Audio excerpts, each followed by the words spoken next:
आप लोगों को कहना चाहते 20 साल इन लोगों को मौका मिला, तेजस्वी को 20 महीने दे दीजिए। जो 20 साल में नहीं हुआ वो 20 महीने में तेजस्वी करके दिखाने का काम करेगा।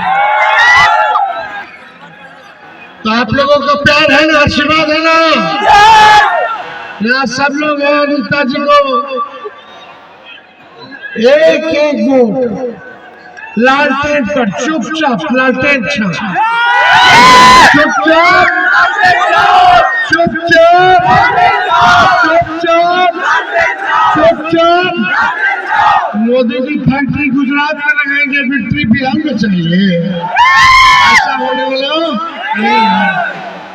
और 14 जनवरी को माताएं बहनें याद रखिए, मकर संक्रांति के दिन दही चूड़ा वाला दिन सरकार बनेगी तो 14 जनवरी को आपके खाते में 30,000 रुपया डायरेक्ट मिलेगा।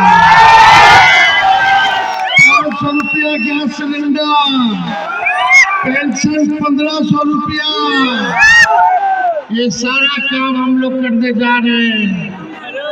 200 यूनिट फ्री में बिजली, और जो किसान भाई सिंचाई के लिए बिजली इस्तेमाल करते हैं उनके लिए बिजली फ्री कर दिया जाए। तो विजय के मानो दे दें, आज तक बताइए सब। मछलीगंज की जनता जिंदाबाद, बहुत बहुत धन्यवाद।